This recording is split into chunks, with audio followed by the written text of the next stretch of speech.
The Columbia Network takes pleasure in bringing you Suspense.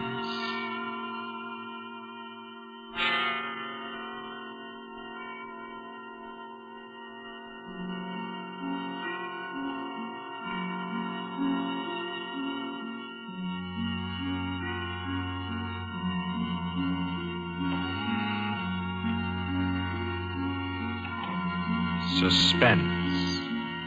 Columbia's parade of outstanding thrillers, produced by William Spear and scored by Bernard Herrmann. Notable melodramas from stage and screen, fiction and radio, presented each week to bring you to the edge of your chair, to keep you in suspense.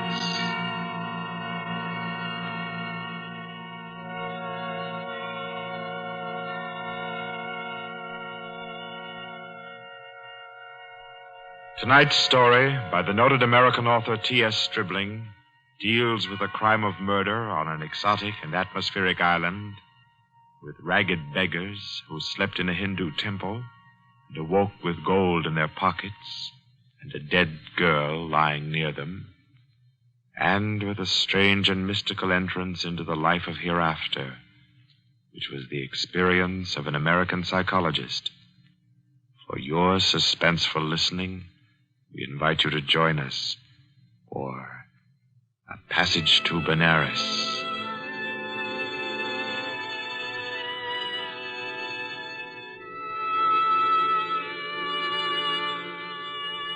In Porto, Spain, in Trinidad, at 5:30 in the morning, Mr. Henry Poggioli, an American psychologist, stirred uneasily, became conscious of a splitting headache, opened his eyes in bewilderment, and then, with a shock, saw where he was.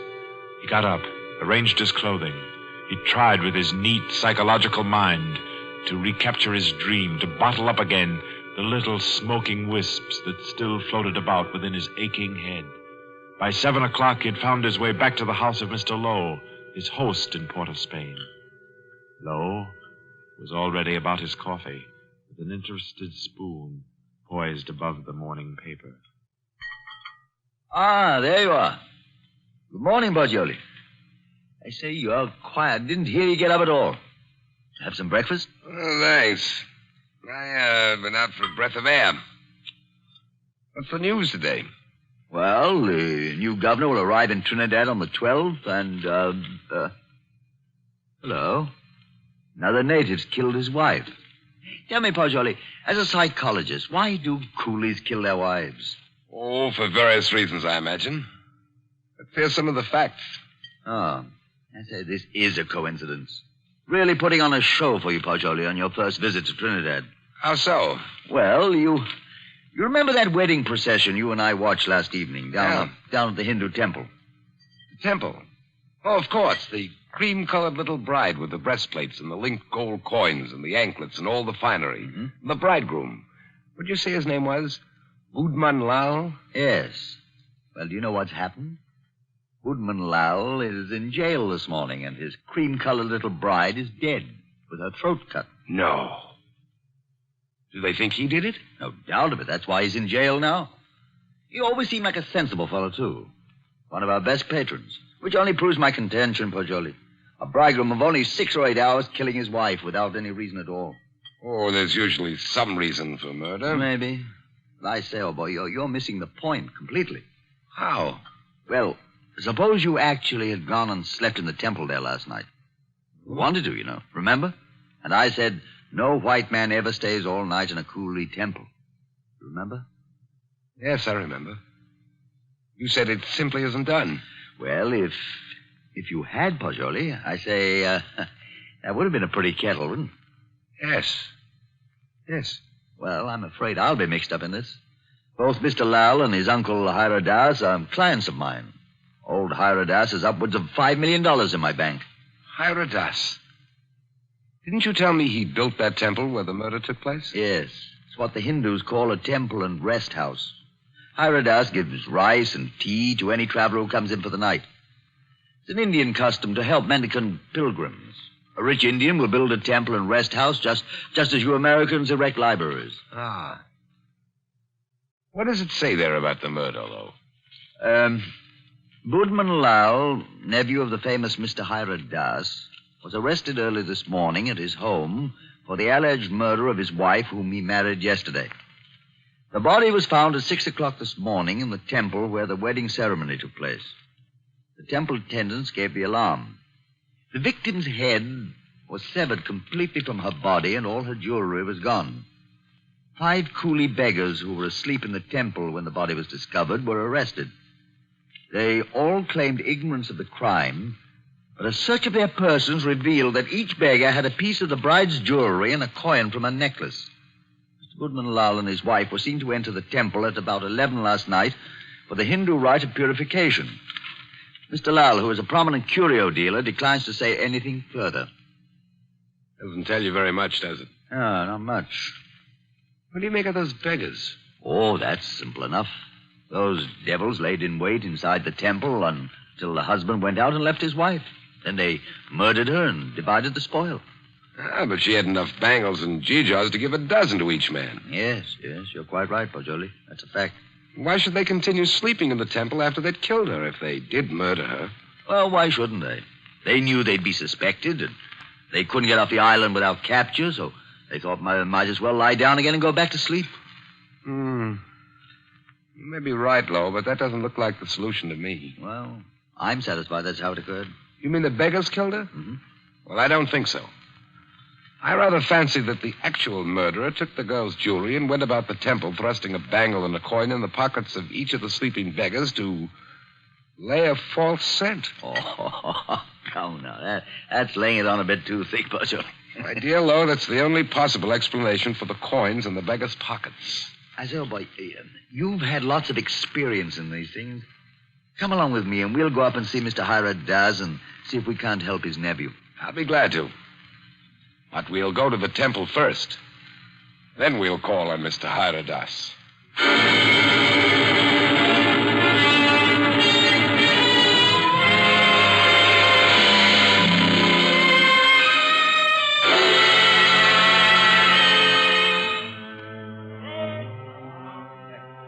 Well, here we are. In spite of the police guard at the door, the temple doesn't look sinister in the daylight. No, it just looks dirty. Let's go in and question the beggars. Excuse me, did any of you fellows hear noises in this temple last night? Oh, much sleep, Sahib. No noise. Policeman Panchas wake this morning. Makes it still here. What's your name? Shuda Chand, Sahib. When did you go to sleep last night? When I ate rice and tea, Sahib. Mm-hmm. Do you remember seeing Budman Lal and his wife enter this building last night? Yes, remember, Sahib. Did you see them go out? No, Sahib. No one remember go out. You were all asleep then, huh? All asleep, Sahib. Did you have any dreams during your sleep? Hear any noises? I dream bad dreams, Sahib. Huh? When policeman punched me awake this morning, I think dream has come true. And me, Sahib. Me, too. Me. You all have bad dreams? Yes, all have bad dreams. Look here, Pajoli. I don't see where this is getting us.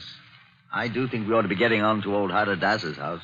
No, I think we can now entirely discard the theory that the beggars murdered the girls. On what grounds? They told you nothing except that they all had bad dreams. That's the reason. They all had wild, fantastic dreams. That suggests that they were given some sort of opiate in their rice or tea last night. It's quite improbable that 5 ignorant coolies would have wit enough to concoct such a piece of evidence as that. That's a fact, but I don't believe a Trinidad court would admit such evidence. We're not looking for legal evidence. We're after some indication of the real criminal. Now I suggest that we get on to the house of Hira Das.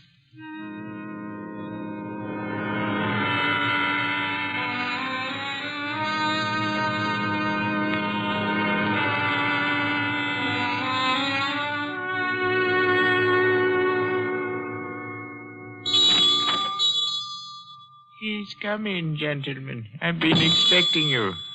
Please be seated.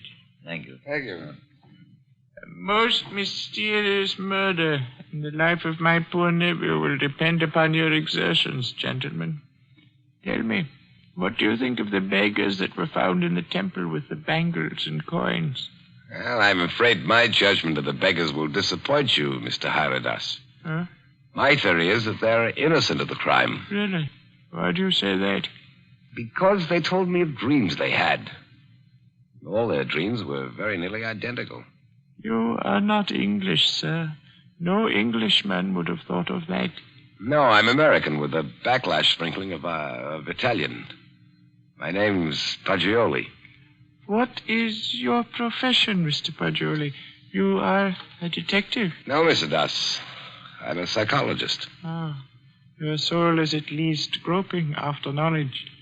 However, it gropes as a blind worm, Mr. Paggioli, and we must find the criminal who committed this crime, and thus restore my nephew Budman Lal to liberty.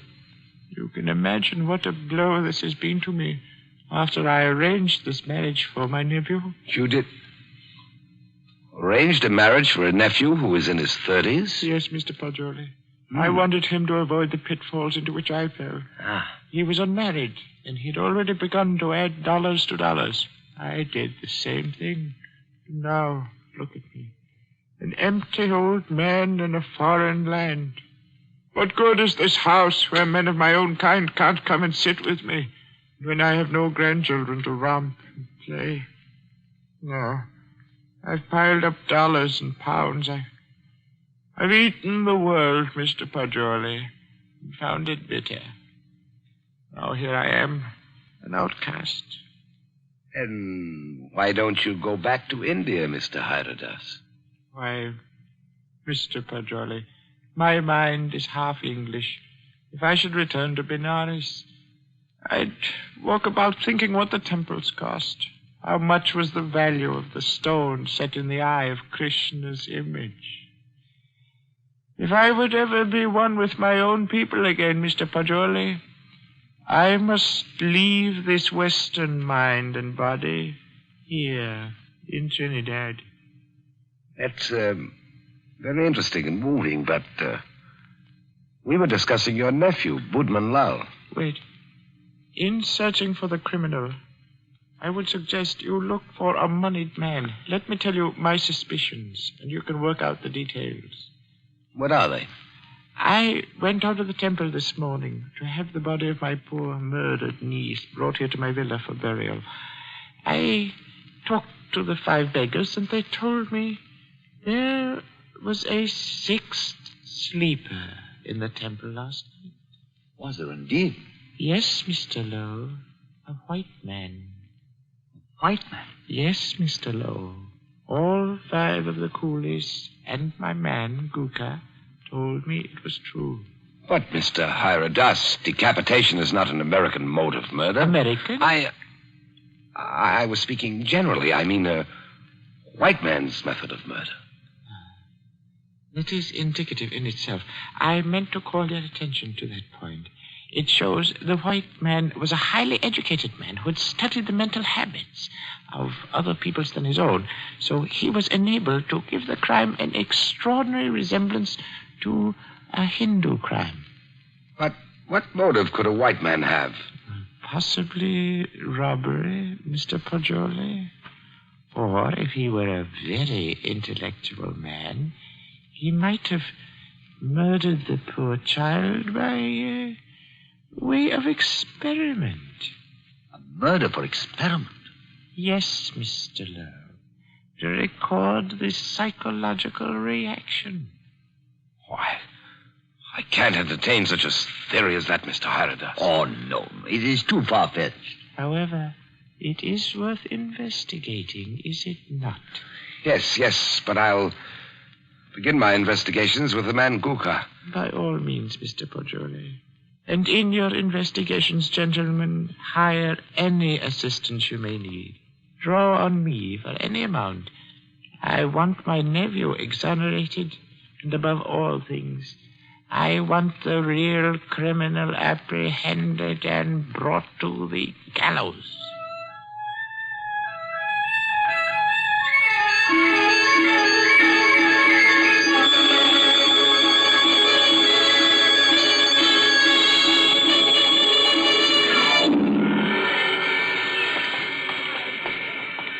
What do you think of that, Paggioli? White man in that temple. Sounds like pure fiction to me to shield Boatman Lau. You know, these fellows hang together like thieves. Say, it's a jolly good thing we didn't decide to sleep in the temple last night, isn't it? You know, in my opinion, Lowe, the actual criminal is Boatman Lau. Same here. I've thought so ever since I first saw the account in the paper. Somehow these fellows will chop their wives to pieces for no reason at all. Lowe, what do you know about Boatman Lau? Well, he was born here and has always been a figure because of his rich uncle. He lived here all his life? Except when he was in Oxford for 6 years. Oh, he was an Oxford man, huh? Yes. There you are. That's the trouble. I don't understand. What do you mean, Pajoli? Well, no doubt he fell in love with some English girl, but when old Hira Das chose a Hindu child for his wife, Boatman couldn't refuse marriage. No man's going to quarrel with a $5 million legacy. Then he chose this ghastly method of getting rid of the child bride. I dare say you're right. I feel sure Boatman Lau killed the girl. Jones, I'm getting tired of walking. There's a cab. Let's hop it and ride the rest of the way. Hi, cabby! A cab!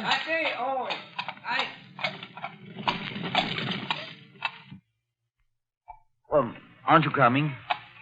You know, I don't feel that I can conscientiously continue this investigation, trying to clear a person whom I have every reason to believe guilty. Oh, man, don't leave me like this.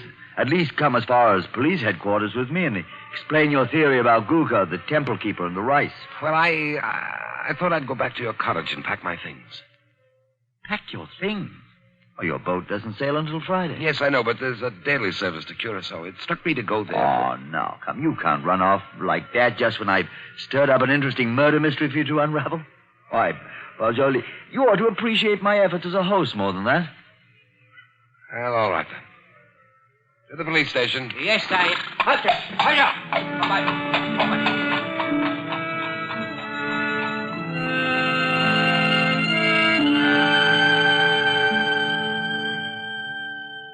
Chief Vickers, this is my friend, Mr. Pajoli.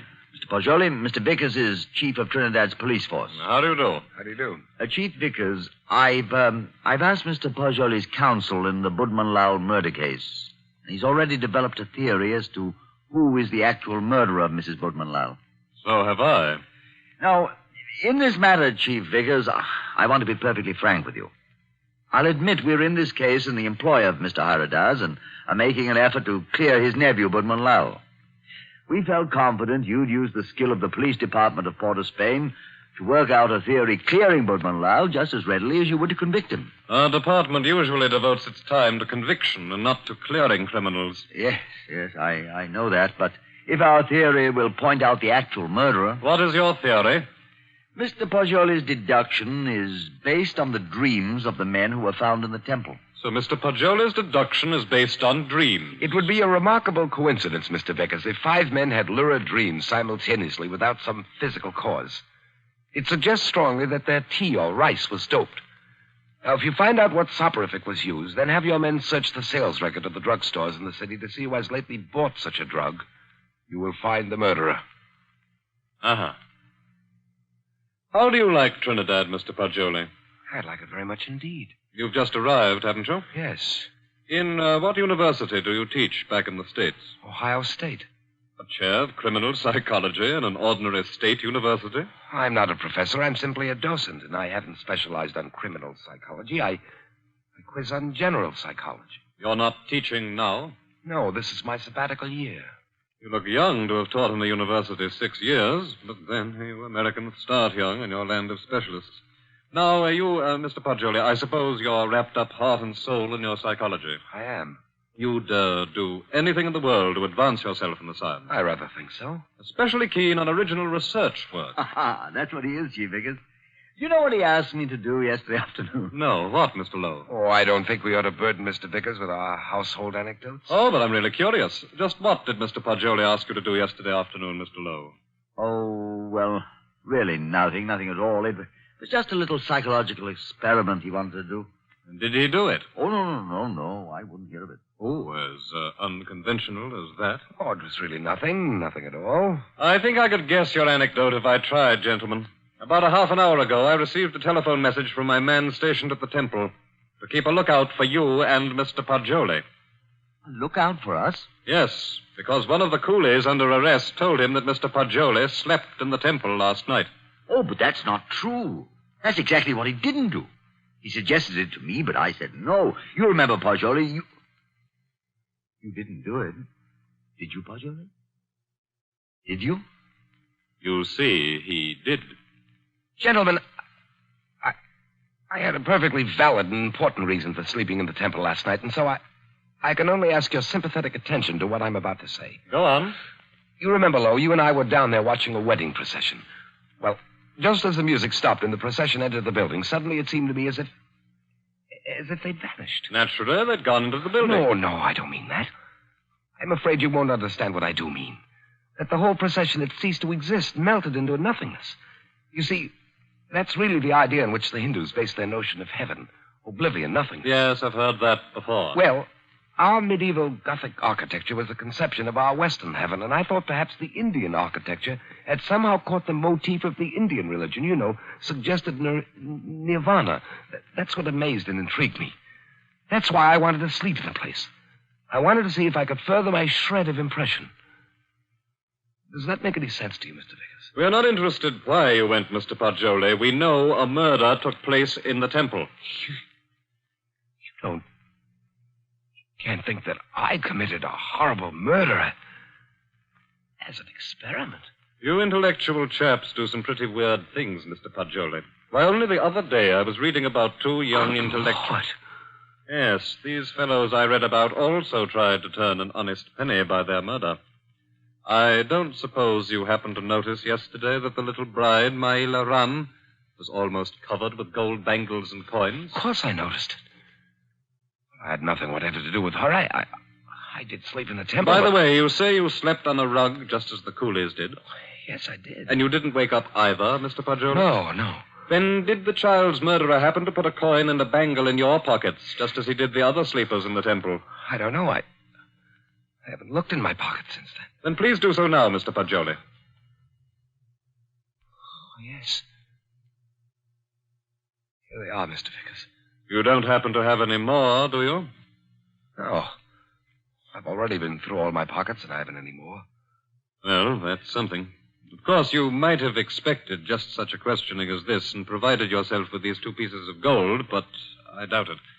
Somehow, I don't believe that you're an experienced enough man to think of such a thing. However, we shall see. I suppose you have no objection, Mr. Poggioli, to my accompanying you over to have a little search of your baggage in Mr. Lowe's cottage?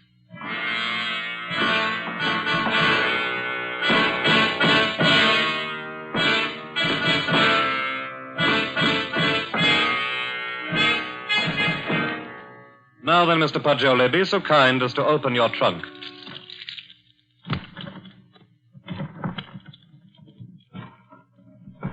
Good heavens. Mm-hmm.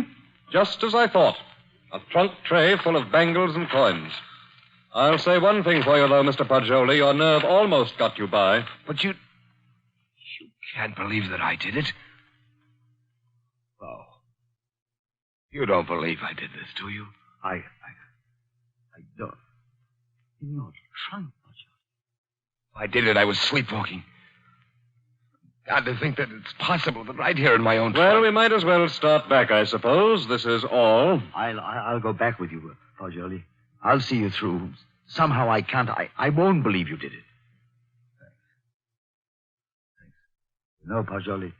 You set out to clear Boatman Lal, and, well, dash it all, it looks as if you have. No, he didn't. Boatman Lal was out of jail at least an hour before you fellows came into police headquarters to see me. Out? You mean that you turned him loose? Yes. How's that, Chief Vickers? Because, Mr. Lowe, he didn't go to the temple at all with his wife last night. He went down to Queen's Park Hotel and played billiards till 1 o'clock. He called up a few friends and proved that easily enough. My word, that leaves nobody but... Yes, Poggioli. I don't know anything about it. If I did commit the murder, I was asleep. I don't know anything about it. That's all I can say. I don't know anything about it. Perhaps arrest in jail will help restore your memory. Well, we'll see. Come now, Poggioli, old man. Don't be too downhearted. I promise you, I'll do everything I can.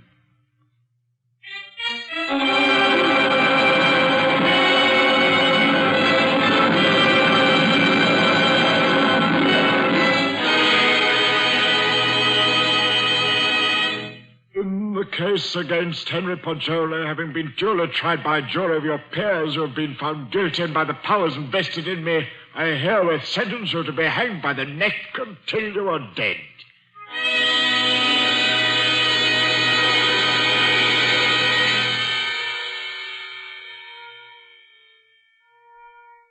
To recall a lost dream is the most tantalizing task ever a human brain was driven to. But if I lie still long enough on this bunk, perhaps I can recapture the dream I had in the temple last night. Yes. It seems to me that the image on the altar moved, and suddenly the dome overhead was opened and left me staring upward into a vast abyss, where I was alone in endless space, where all creatures and all matter that had ever been or ever would be were wrapped up in me, Poggioli. That was my dream. That's an odd thing. 6 men dreaming the same dream in different terms. There must be a physical cause for such a phenomenon. Of course. I've got it. Vickers! Hello! I have it! I've solved it! Get me out of here! I know who killed the girl!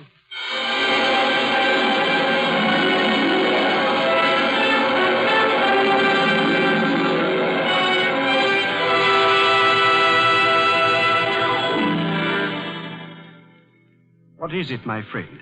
I know who murdered the bride. Old Hyrodots did it. Now listen. Go tell Vickers to take the gold he found in my trunk and develop all the fingerprints on it. He'll find Hyrodas' prints. Also tell him to follow out that opiate clue I gave him. He'll find Hyrodas sent a man to put the gold in my trunk. See if they don't find brass or steel filings in my room where the scoundrel sat and filed a new key. But they've already done that long ago. They have? But certainly. And old Hyrodas confessed everything. Though why a rich old man like him should have murdered a pretty child is more than I can see. But why did he pick on me as a scapegoat? Oh, he explained that to the police. He said he picked out a white man so the police would make a thorough investigation and be sure to catch him. He did? Aye. But what I can't see is why the old boy wanted to be caught and hanged. Why didn't he commit suicide? Why? I know why. Because according to his religion, in that case his soul would have returned in the form of some beast. He wanted to be slain because he expects to be reborn instantly in Benares, with little Maila Ran as his bride instead of his nephew's. He hopes to be a great man with wife and children. All the things he was not, here in Trinidad. Yes, you must be right. Why didn't you come and tell me about Hyrodas' confession the moment it occurred? What do you mean keeping me here when you know I'm an innocent man? Why didn't you tell me before this? Because I couldn't. Old Hyrodas didn't confess until a month and 10 days after you were hanged.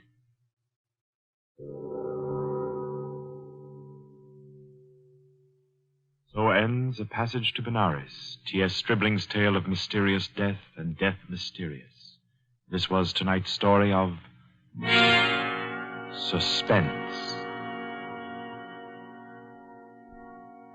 Suspense is produced by William Spear. John Dietz was our guest director this evening. Tonight's radio drama was written by Carol Case and scored by Bernard Herrmann. Paul Stewart was Poggioli, Barry Kroger was Mr. Hyrodas, and Horace Brem played Mr. Lowe. Others in the cast were Alan Hewitt and Guy Rep. Next week at this time, Columbia will bring you another selected story from the world's great literature of thrills, another study in suspense. This is Barry Kroger, and this is the Columbia Broadcasting System.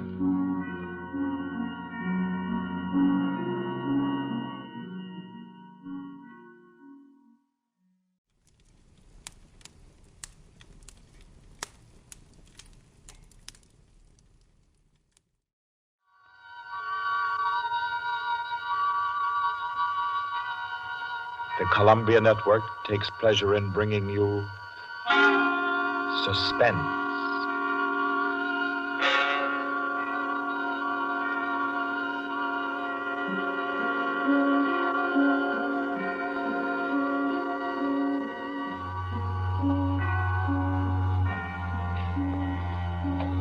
Suspense, Columbia's play theater of outstanding thrillers, produced and directed by William Spear and scored by Bernard Herrmann. The notable melodramas from fiction and stage and screen, from the world's great literature of entertaining excitement, presented each week to bring you to the edge of your chair, to keep you in suspense.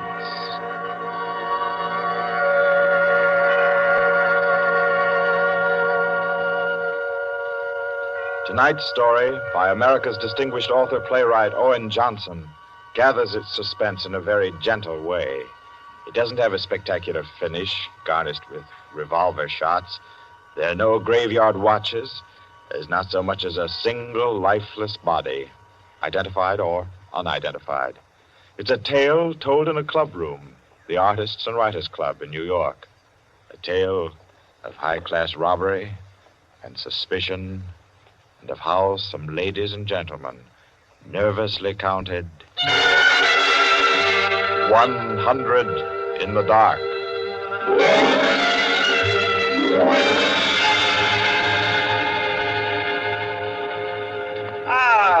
That was a fine meal. Me for the club anytime. Here, we can all sit here, Quinty. Yes, if you'll just draw up that chair for Mr. Peters. Oh, yeah. Here you are, Mr. Peters. Thank you. Do you all know Peters? This is Mr. Steingall. How do you do? I know you. Mr. Golier. Oh, I believe we've met. Oh, yes. How are you? Oh, you know each other. Yes. And the one who drew up the chair, Mr. Rankin. How do you do? Well, I guess we're all acquainted now. To get back to our table discussion, Quinty. Oh, yes. How about a drink? Who'll join me? Oh, yeah, pleasure. Fine. John. Well, now, Steingall, as I said, there are only half a dozen stories in the world. What is more to the point? There's every reason... Yes, sir. What? Oh, 5 with soda, John. Yes, sir. Now, where was I? Oh, yes. What is more to the point, gentlemen, is the small number of human relations that are so simple and yet so fundamental that they can be eternally played upon, redressed, and reinterpreted in every language, in every age, and yet remain inexhaustible in the possibility of variation. Well, that's true, of course. It's very possible. Take the eternal triangle. 2 men and a woman, or 2 women and a man. Its variations extend to thousands. That right, Rankin? Well, in a way. Ah, here we are. Set them down right there, John. Very well, sir. A little soda. Here you are. Thank you. And you. Thank you. Soda, Peter? Yes, please. There. Another one. Here you are. Thanks. And here's yours. Thank you. And now, a little soda in mine. Well, here's to you all. Cheers.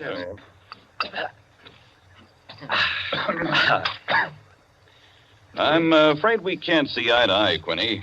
I believe there are situations, original situations, that are independent of your human emotions, that exist just because they are situations, accidental and nothing else. As for instance? Well, I'll just cite an ordinary one that happens to come to my mind. In a group of 5 men, such as we are here, a theft takes place. 1 man is the thief. Now, which one? Now, I'd like to know what emotion that interprets. And yet it certainly is an original theme at the bottom of a whole literature. It's not the same thing at all. Detective stories. I could answer that the situation you give can be traced back to the commonest of human emotions, curiosity. I think Quinny has you there, Rankin. What is the peculiar fascination that the detective problem exercises over the human mind? You will say curiosity. Yes and no. Admit at once that the whole art of a detective story consists in the statement of the problem. Anyone can do it. I can do it. Steingall can do it. Rankin, I believe even you can do it. The solution doesn't count. It is usually banal. It should be prohibited. What interests us is, can we guess it? There you have it, the problem, the detective story. Now, why the fascination? I'll tell you. It appeals to our curiosity. Yes, but deeper, to a sort of intellectual vanity. 5 men present. The theft takes place. Who's the thief? Who will guess it first? Whose brains will show its superior cleverness? You see? That's all. That's all there is to it. Out of all of which, the interesting thing is that Rankin has supplied the reason why the supply of detective fiction is inexhaustible.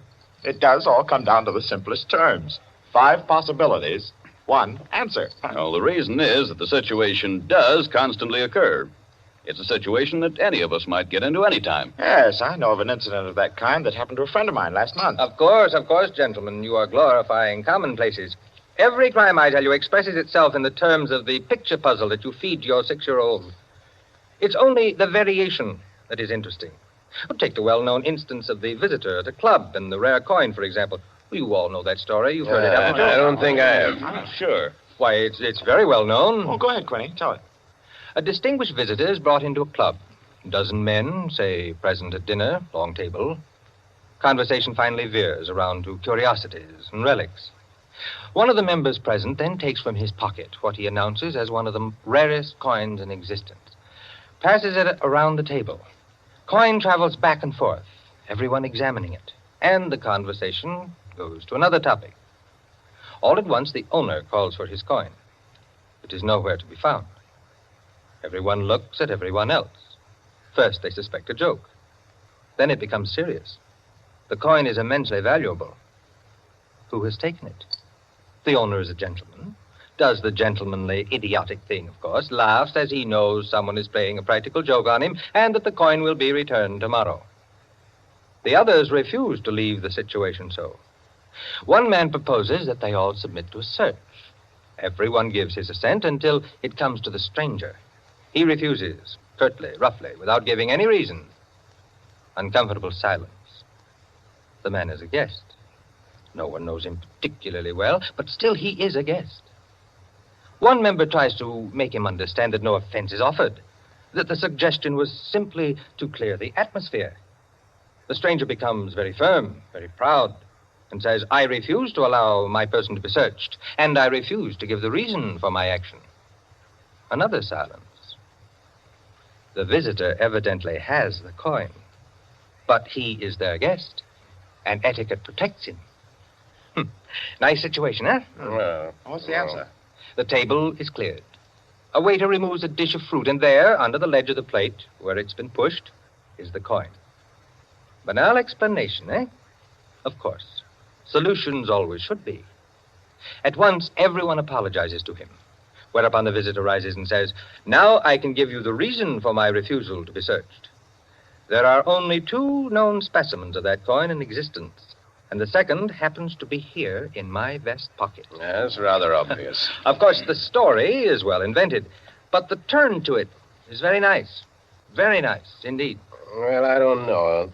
Ending is very unsatisfactory. The visitor should have had on him not another coin, but something absolutely different, something destructive, say, of a woman's reputation, and a great tragedy should have been threatened by the casual misplacing of the coin. Well, I've heard the same story told in a dozen different ways. Oh, it's happened 100 times. It must continually happen. I know of one extraordinary instance. In fact, the most extraordinary instance of this sort I've ever heard.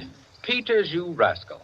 I see you've been quietly letting us set the stage for you. Well, it's not a story that will please everyone.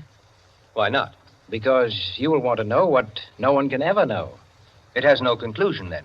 Yes and no. As far as it concerns a woman, quite the most remarkable woman I've ever met, the story is complete. Do I know the woman? Possibly. Probably, I should say. Uh-huh. As a matter of fact, this should be particularly interesting to you because I believe that most of you are acquainted with the people involved. The names, of course, are disguised. I think... yes, I have. Just time before I catch my train to tell it to you.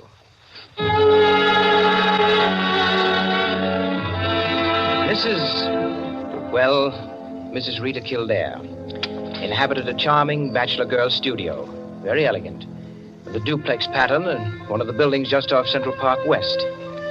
She knew very nearly everyone in that indescribable society in New York that's drawn from all levels and that imposes but one condition for membership, to be amusing.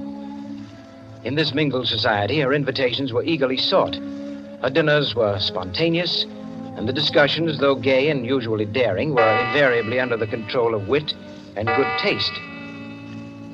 On the Sunday night of this adventure, she had, according to her custom, sent away her Filipino butler and invited to an informal chafing dish supper 7 of her more unusual friends. At 7 o'clock, having finished dressing, she put in order her bedroom, which formed a sort of free passage between the studio and a small dining room to the kitchen beyond. Then, going into the studio, she struck a match and was about to light the candlesticks which illuminated the room when the bell rang, and a Mr. Flanders, a broker, compact, nervously alive, well-groomed, was waiting as she opened the door. Well, you're early. On the contrary, you are late. Well, in any case, hello, and come inside. Here, let me take your things. Thank you. Well, I'm the first, I suppose. Of course. And since you are, you can be a good boy and help me with the candles. Delighted. Who's to be here tonight? The Enos Jacksons. I thought they were separated. Not yet. How interesting.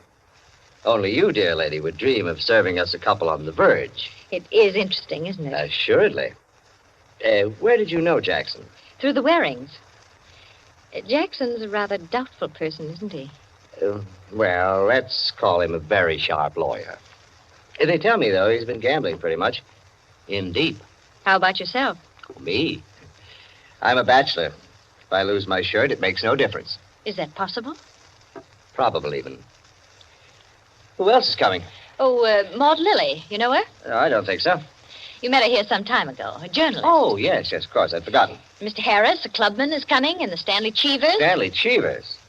Are we going to gamble? Don't tell me you object. Certainly not. Only the Cheevers. They play quite a game. Yes, well united. They have an unusual streak of good luck. Oh, by the way, it's Jackson, isn't it, who is so attractive to Mrs. Cheever? Quite right. What a charming party. Where does Maud Lily come in? Don't joke.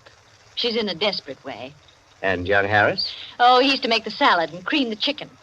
See the whole party. I, of course, am to add the element of respectability. Of what? Don't play baby with me, my dear Flanders. I apologize. That's better. No one, of course, knows who else is coming. No one, of course.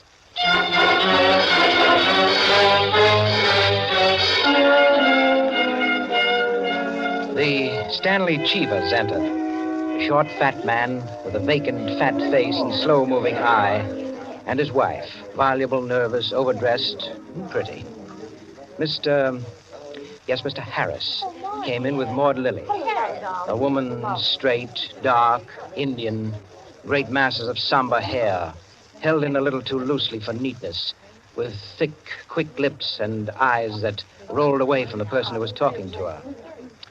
The Enos Jacksons were late, and still agitated as they entered. His forehead had not quite banished the scowl, nor her eyes the scorn. He was of the type that never lost his temper, but caused others to lose theirs. Mrs. Jackson seemed fastened to her husband by an invisible leash. You looked at her curiously and wondered what such a nature would do in a crisis, with a lurking sense of a woman who carried with her her own impending tragedy. As soon as the company had been completed and the incongruity of the selection had been perceived, a smile of malicious anticipation ran the rounds, which the hostess cut short by saying, Well, now that everyone's here, this is the order for the night. You can quarrel all you want, you can whisper all the gossip you can think of about one another, but everyone is to be amusing. Also, everyone is to help with dinner. And nothing formal, nothing serious. We may all be bankrupt, divorced, or dead tomorrow, but tonight we'll be gay. That's the invariable rule of the house. For she's a jolly good fellow, for she's a jolly good fellow, for she's a jolly good fellow, which nobody can deny. Oh, thanks, everyone.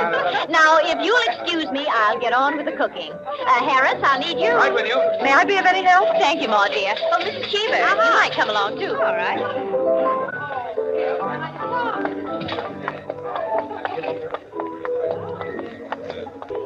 This is an adorable bedroom. Oh, thank you, dear. Now for my apron. Oh, there it is. Tie me up in the back, will you please, Maud? Of course. There you are. Fine, thanks. Now just let me get my rings off, and I'll be all ready to go to work. Oh, this is such a lovely apartment, Mrs. Kildare. Thanks. Soap and water always seem to do it. There. Your rings are so beautiful. They are nice, aren't they? But there's only one that's very valuable, the sapphire. Oh, it's beautiful. Let me see. Oh, it must be very valuable. It cost $10,000 6 years ago. It's been my talisman ever since. For the moment, however, I'm a cook. You're not going to leave the rings there. Why, of course. Now, I'm the cook. Maud Lily, you're the scullery maid. Harris is the chef, and we're all under his orders. Mrs. Cheever, did you ever peel onions? Oh, good heavens, no. Well, there are no onions to peel. All you have to do is help set the table.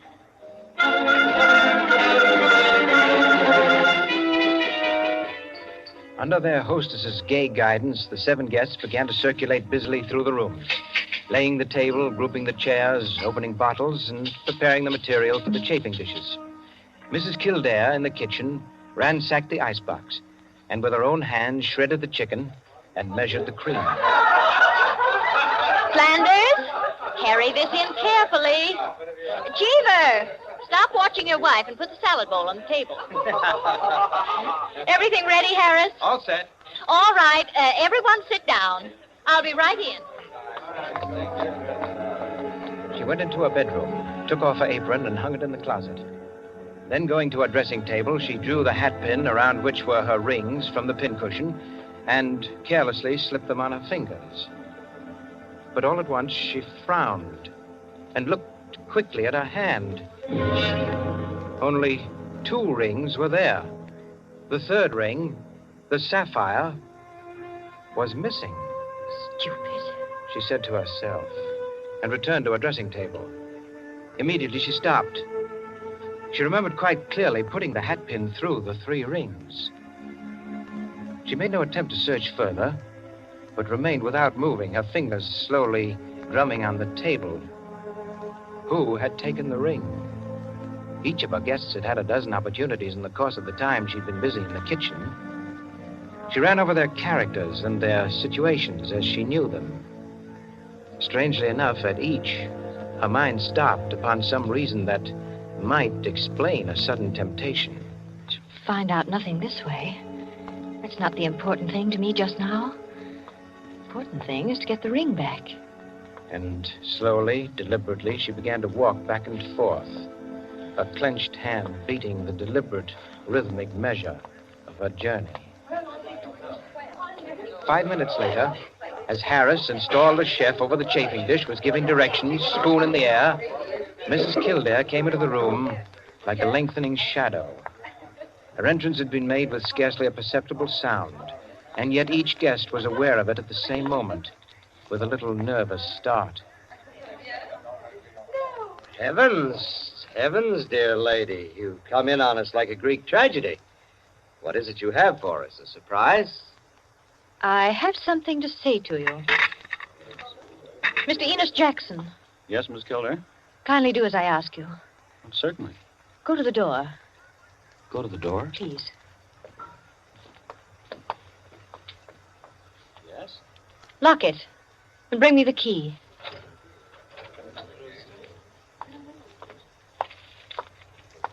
Here you are. You've locked it? As you wish me to. Thank you. Now, the bedroom door. Would you do the same? Sure.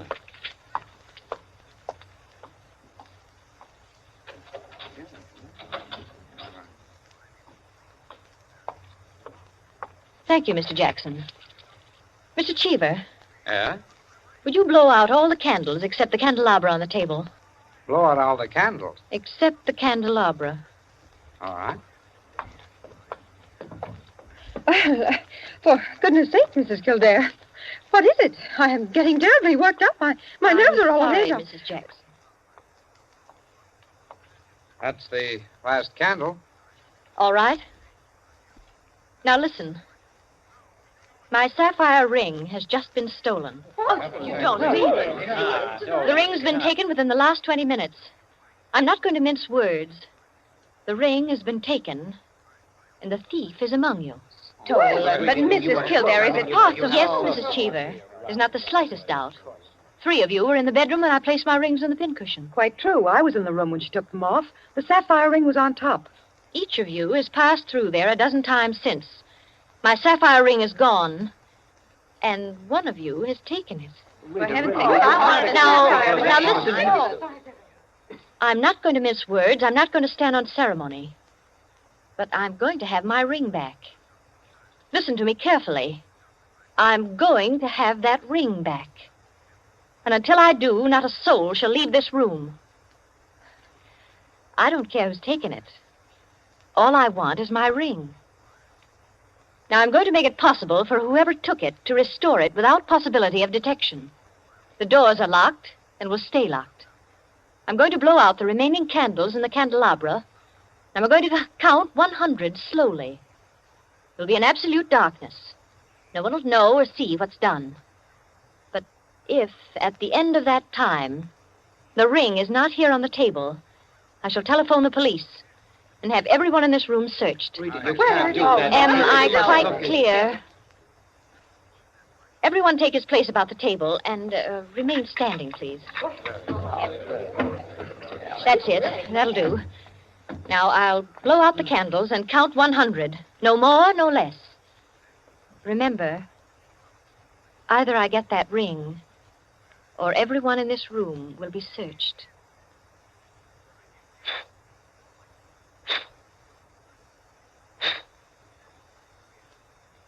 One, 2, 3, 4, 5, 6, 7, 8, 9, 10, 11, 12, 13, 14, 15, 16, 17, 18, 19, 20, 21, 22, 23, 24, 25, 26, 27, 28, 29, 30, 31, 32, 33, 34, 35, 36, 37,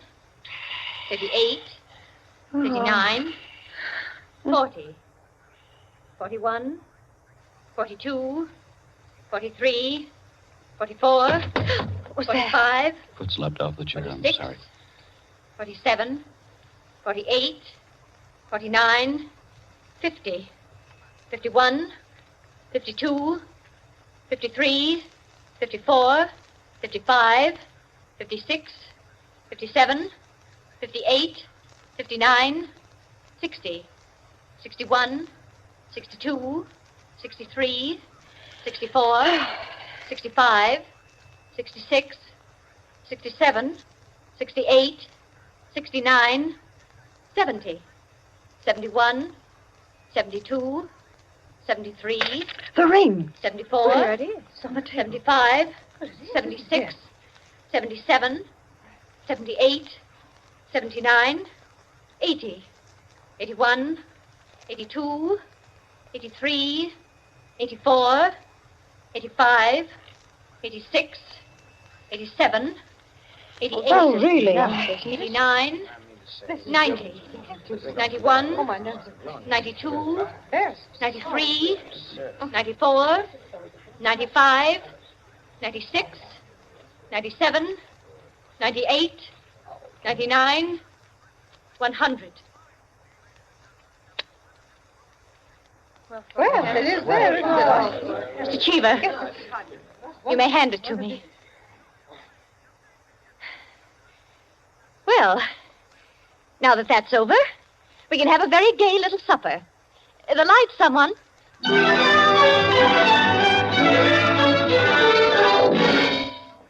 And there you are, gentlemen. Oh, I say, Peters, that's not all. Absolutely. The story ends there? Story ends there. But who took the ring? Ha What? You was never found out? Never. No clue? None. I'm not sure I like the story. It's no story at all. Permit me, it is a story, and it is complete. In fact, I consider it unique because it has none of the banalities of a solution and leaves the problem even more confused than at the start. Well, I don't see... Of course you don't see, my dear Enkin. You do not see that any solution would be commonplace, whereas no solution leaves an extraordinary intellectual problem. Well, how so? Well, in the first place, whether the situation actually happened or not, which is in itself a mere triviality, Peters has constructed it in a masterly way, the proof of which is that he has made me listen. Any of those present might have taken the ring. There are therefore 7 solutions, all possible and all logical. But beyond this is left a great intellectual problem. Well, how so? Was it a woman who lacked the necessary courage to continue? Or was it a man who repented his first impulse? Is a man or is a woman the greater natural criminal? Oh, that's simple, Quinny. A woman took it, of course. On the contrary, it was a man, for the second action was more difficult than the first. A man, certainly. The restoration of the ring was a logical decision. You see? Personally, I incline to a woman, for the reason that a weaker feminine nature is strangely susceptible to the domination of her own sex. There you are. We could meet and debate the subject year in and year out and never agree. I recognize most of the characters, Peters. Mrs. Kildare, of course, is all you say of her. An extraordinary woman. The story is quite characteristic of her. Flanders, I'm not sure of, but I think I know him. I'm positive I do. Did it really happen? Exactly as I told it. The only one I don't recognize is Harris, your humble servant. What? You, Peters? You were there? I was there. I was Harris. I beg your pardon, gentlemen. Oh, yes, what is it, John? Mr. Peters, sir, you're trained. You told me to remind you. Oh, thank you. Yes, I didn't know it was so late. Will you gentlemen pardon me? Huh? Of course. Nice to meet you all. Night.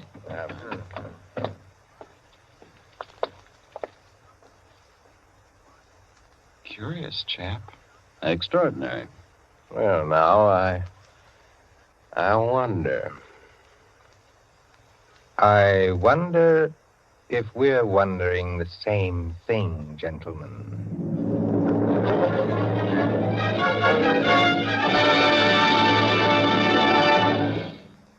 And so, with the enigmatic smile of Mr. Peters, or Harris, ends 100 in the Dark, Owen Johnson's smooth story which gave us tonight's Suspense. Suspense is produced by William Spear. Tonight's radio drama was written by Jack Anson Fink, directed by John Dietz, and scored by Bernard Herrmann. Eric Dressler was Mr. Peters. Alice Frost played Mrs. Kildare, and Ted Osborne, Quinny. Others in the cast were Helen Lewis, Joan Shea, Henriette Kay, Frank Reddick, Paul Luther, Stephen Schnabel, Ian Martin, and Barry Kroger. With this evening's performance, Columbia brings to a conclusion the present series of Suspense. If you've liked these broadcasts, CBS would be pleased to hear from you. Suspense has been a series presented for your relaxation and enjoyment by the Columbia Broadcasting System.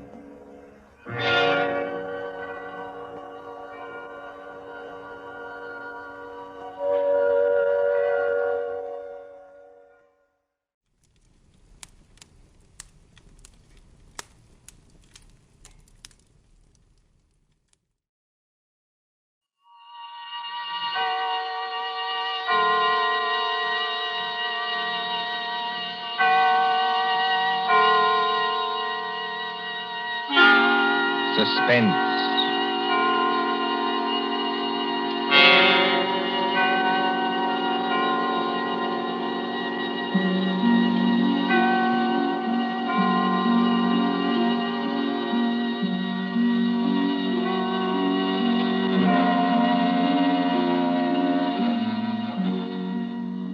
The thrill of the nighttime, the hushed voice and the prowling step, the crime that is almost committed, the finger of suspicion pointing perhaps at the wrong man, the stir of nerves at the ticking of the clock, the rescue that might be too late or the murderer who might get away, mystery and intrigue, and dangerous adventure. We invite you to enjoy stories that keep you in suspense. For Suspense, tonight we present The Lord of the Witch Doctors by John Dixon Carr.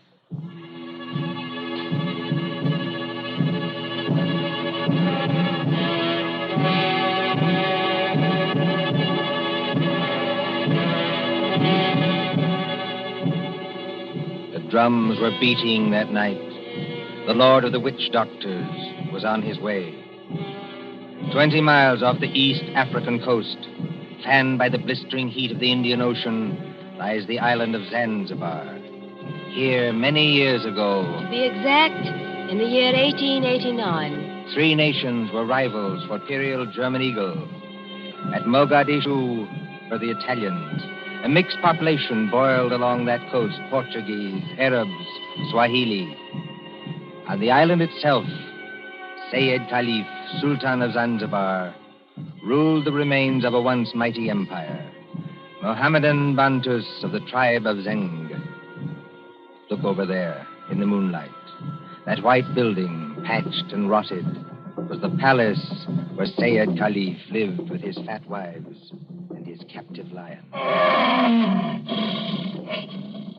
Not far away on the hill overlooking the harbor stood the British Residency. The British resident, or crown official, held uneasy sway against German and Italian influence. And at the Residency on that hot night long.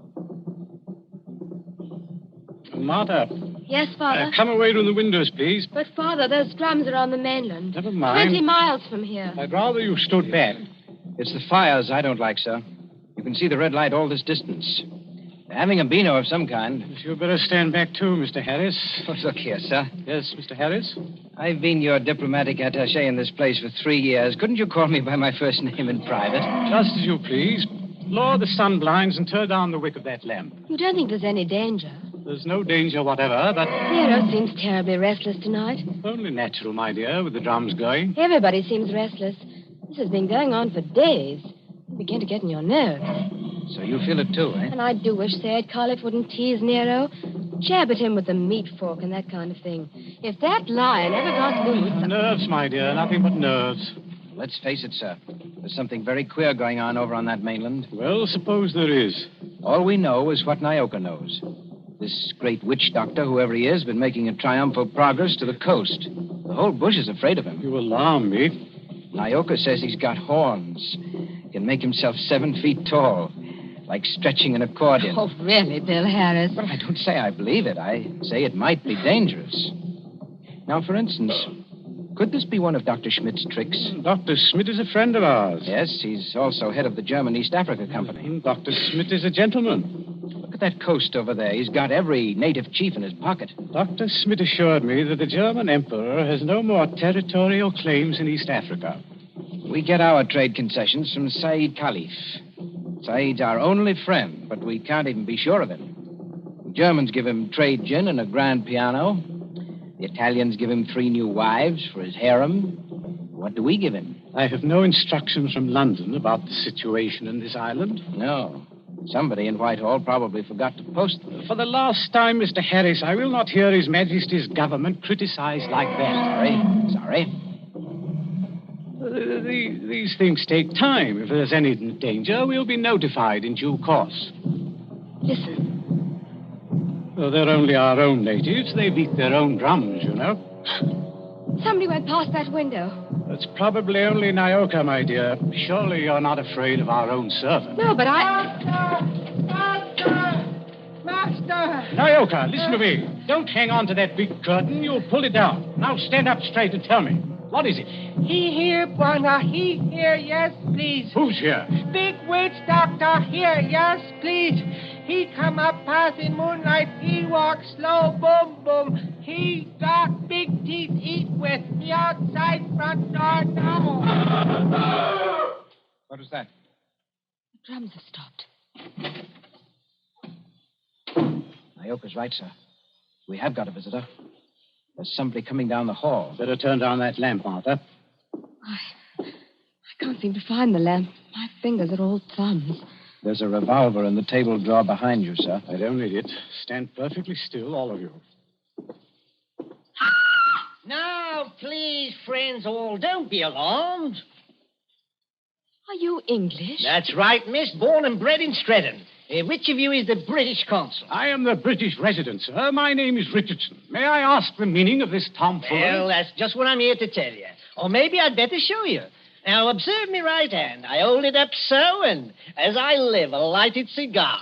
But perhaps the lady doesn't like smoking in the drawing room. Now, look here. There's nothing up my sleeves. I wouldn't deceive you for the world. I turn over my hand, and would you believe it? A glass of water. Is this man insane? Father, I think he's trying to tell you he's a magician. That's right, miss. Direct from the Egyptian Hall, Piccadilly. Animal taming and magic. That's my line. Then you're the famous witch doctor that's got all the natives in an uproar? Nobody else, young fella. Yes, well, you tell us what you mean by this nonsense. Scaring everybody when there's no danger. No danger? I suppose you haven't heard about Sayyid Caliph and his Gatling guns? Gatling guns? Kindly presented by Dr. Otto Schmidt. And believe me, all you've got is an appointment with a Gatling gun, unless my nonsense steps in. Here, take a look at this. But you can't be from the British Foreign Office. Well, that's just what I am, Governor, and going up in the world, don't you think? By the way, I'd better give you your instructions. The envelope's pretty dirty and a little bit smelly from being under my furs and devil pink, but... Read it, sir. Go on and read it. Foreign Office, Whitehall. British Consul, Zanzibar. Bearer of this letter, the Great Mephisto. That's me. Real name, Barney Hicks. They must be out of their minds. Are they? Listen, old man. I've been 3 weeks in that jungle with a Swahili interpreter.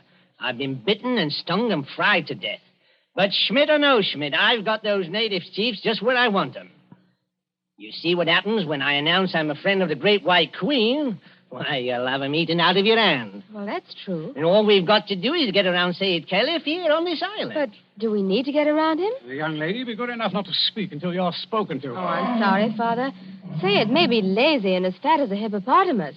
He's rather a fine old boy. Is he? You said something about Gatling guns. Now, listen. Here's the game. Father, I don't like this. I've never heard Nero as restless as that. Never mind, Nero. Go on. Well, I came over here tonight in a steam launch. Tomorrow I'm paying my state visit to the great Sultan Sayyid Caliph. Now, you present me as your friend and a friend of the Great White Queen, and I do my best tricks at it. Is anything wrong with your native boy? Nyoka, be still. You're not afraid of our witch doctor friend, are you? No, I good Christian. Here, what are you doing? Come out from under that sofa. But, Bwana, I see something. I look out through window slats. See Bwana bald head coming up past. Well, a bald head? That's Dr. Schmidt. Dr. Schmidt? Well, he mustn't find me here. Yes, I quite agree. This is most irregular. Is there a back way out of here? Yes, through that arch. Stay in the back room. Naoko will show you. Me go with witch doctor. Yes, hurry, please. I know like. Never mind what you like. You go. All right, master.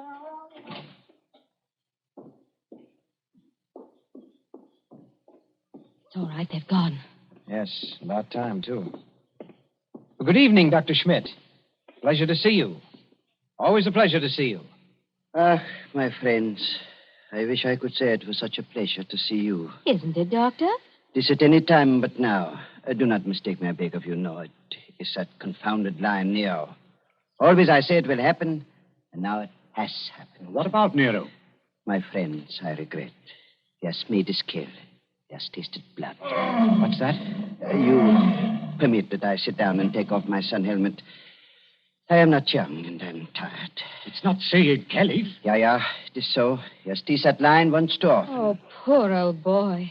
He was our friend.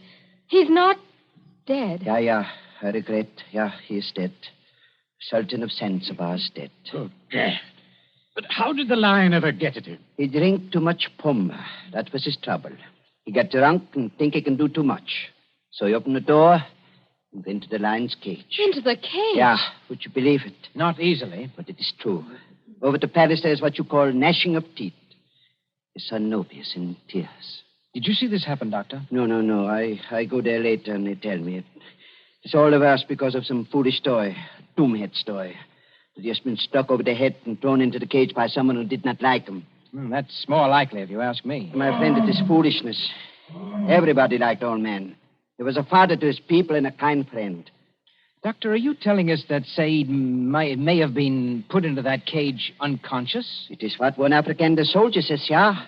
Well, then he may still be alive. Alive? It is impossible. It's more than possible. A lion may maul an unconscious man, but it doesn't often kill him. This is vital. Vital to Said himself and others as well. You're a doctor. Can't you go and make sure? My friend, I regret. I am not that kind of a doctor. Harris, you may be right. I think I'd better go myself. Is this a good idea, sir? I'll stay here and entertain Dr. Schmidt. Unless, of course, he wants to go, too. No. I thank you. I do not like sights of that sort. I have a tender heart and I have illnesses. Besides, you can do nothing. I tell you, he is dead. Yes, we'll see. Martha, you'd better come with me. Your nurse's training may be of some use at last. Of course. Hadn't we better go the back way and speak to Nyoka? Yes. Nyoka mustn't be troubled in that back room. A very good evening to you, Dr. Schmidt. Mr. Harris, they have good hearts, but they're so foolish. I would give my own right arm to aid that poor man. But, well, we must have philosophy. We must cheer up and bear it. Yes. Now, Doctor, we're all alone. So we are. We must sit down and have a nice, comfortable chat. Yes? Definitely, yes. Oh. I wanted to have a word with you anyway. So? About what, Mr. Harris? Oh, various things. I am happy to give you all the time in the world. I like talking to young people. It makes me feel young again myself. Like, Nobi? Nobi? Said Khalif's eldest son, the new Sultan. One fine young man. For a savage. Yes, but weak, easy to manage. And very fond of his father, too. It's a wonder he didn't have the lion shot after they got the body away.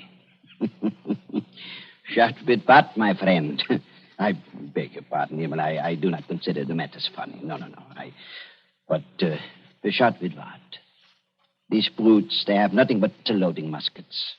Kill Nero with those? No. Suppose they had Gatling guns. Pardon? Just suppose that, of course. Of course. Well? My friend. Gatlings would be of no better use. You only wound. To kill a lion, you must reach the eye or heart with a high-power bullet. What is the matter with us? Why are we talking of these things? Talking of death, you mean? Of Said Khalif, who gave all the trade concessions on Zanzibar to the British? My friend, I was talking about express rifles. Look here, don't you find it warm in here? Yeah, a little. Yes, it smells of animal's fur, doesn't it? I'll just raise those sun blinds. No. You must not trouble yourself to do that. It's no trouble. I beg of you not to trouble. It is not necessary. Doctor, you've been mopping your forehead ever since you've been here. A little fresh air never hurt anybody. Here. Isn't that better? Much. Why not sit down, my boy, and we have a nice chat? Fine enough night. No smell of the animal's cage here. My friend, you talk like a hunter. Yes. Or a victim. Yes, it's a fine night. At least for this part of the world. Fire's still burning on the mainland. I wonder if that's a good sign. Of what? I wish I knew. And the sea is like skim milk under the moon. And, good Lord. What is it? What makes you jump? Look there, in the harbor. My friend, I see nothing. Perhaps if I take off my spectacles and Why, man, you must see it. In the harbor, out at the left there, beyond the shadow of those big palm trees.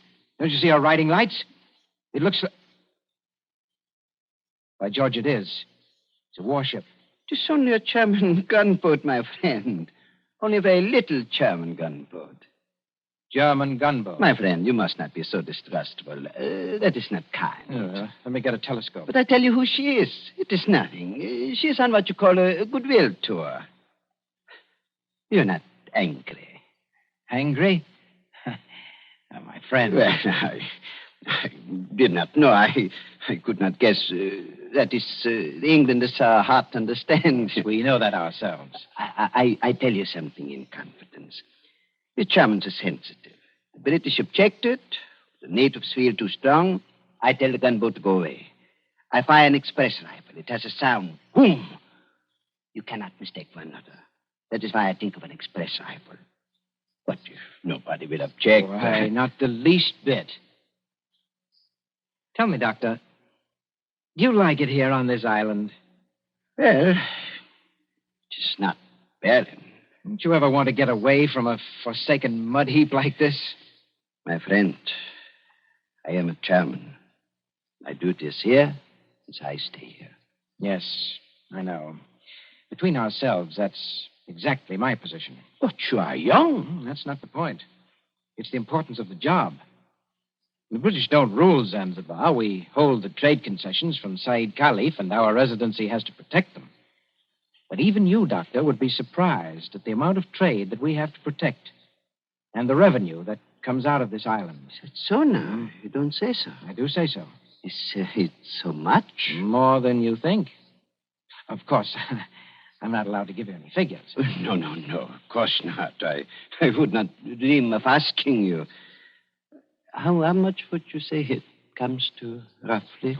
Oh, come now, Doctor. As one gentleman to another, you're not asking me to give away secrets. Oh, no. It was only a joke, you understand.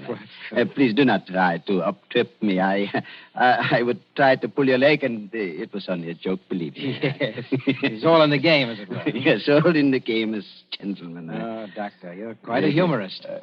You're not offended? Not at all. No, as I was saying, I hold a rather important job. Of course, Mr. Richardson holds an even more important one. He's been very friendly with old Said Khalifa on this job. Of course, you know what that job is? Of course. He's the British consul. What is the matter with you? You're not smiling any longer. Why are you looking at me like that? So that's it. That's the game. You made exactly the same mistake that he did. Who did? Dr. Schmidt, have you met the great lord of the witch doctors? The maker of spells and the tamer of lions? I am a good Christian. I pay no attention to what natives say. I do not believe in witch doctors. No, neither do I. Not in this one, at any rate. What one? The witch doctor who came here tonight and said that he was on a mission for the British Foreign Office. He's an imposter from the word go, and you're working with him. Oh, don't upset your chair like that, Dr. Schmidt. Because if you fall on it, you may hurt yourself. I have not hurt myself, young man. Oh, yes, you have. The fellow who came here tonight addressed Mr. Richardson as the British consul. That might have been a slip of the tongue. But then you see the letter on the table there? I have eyesight, I thank you. That letter is supposed to come from the Foreign Office, and it calls him the British consul, too. I heard it read aloud. The Foreign Office may make mistakes, but they don't make mistakes like that. That letter, Doctor, is a forgery.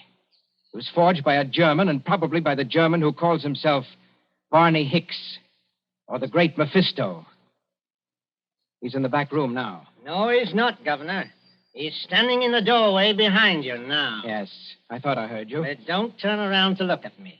I'm just warning you. Have you got anything to enforce that? Yes. I've got a 500 express rifle that could smear you all over the opposite wall. Karl, was du abgeben tust? No, Und der keinen... Well, if you fellows are going to shoot me, I wish you'd speak English about it. Karl, I beg of you. No. Don't fire that rifle. Exactly. You see, Carl, I'm turning around. This is all very... now, Karl. You see what the doctor means, Carl? If you fire that rifle, you'll send your gunboat out of that harbor just when you need it. Isn't that the signal, Doctor? To send the gunboat away? Karl, I beg of you. Yes, it is. Very simple, economical German signal. So, you two killed Said Khalif. That is slander. That cannot be proved. Had to do it, I imagine. Said was the one chief that you couldn't buy or frighten with your witch doctor, so you got rid of him. Tomorrow morning, the witch doctor would have appeared. He'd have scared the daylights out of a weak and superstitious son, Noby. I told you I was fairly good at my work, Governor. And I am. Yes, and then the witch doctor would have taken over everything. The British resident had to be bamboozled for 24 hours to keep him out of the way with a ghost story about a British agent. And there was a gunboat in the harbor in case of trouble. Slight mistake there, Governor. There is a gunboat in the harbor. Yes. It's really worked out beautifully. The Emperor should be pleased. I don't think your White Queen will be very happy, though. I'm the great witch doctor to that frightened mob over there. Say it is dead. And there's a German gunboat in the harbor. Listen. I think I hear something. Whoever's out there, stay back. Whoever's out there, stay back. Bill, listen to me. Sayed's alive. He's alive. This is impossible. Oh, we can see him breathe. We don't even think he's badly hurt, but he's still in the cage, unconscious. Still in the cage? You mean they can't get him out of there? If he wakes up or they attempt anything, Nero will tear him to pieces. The whole crowd over there is nearly crazy, but they don't dare go into the cage. Well, gentlemen, you should have been more careful. If they do get Saeed out of there alive, you're done for. Be quiet. Listen.